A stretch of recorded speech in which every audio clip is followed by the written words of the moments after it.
Idan gashinki yayi rauni, kina da matsala na gashi, gashinki yana fita, gashinki ba shi da kyawu, to ki amfani da wannan haɗin kamar yadda ke gani.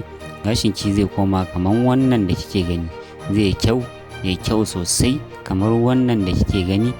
Zai dinga kyau, yayi baƙi, yayi tsayi in kika yi amfani da wannan haɗin.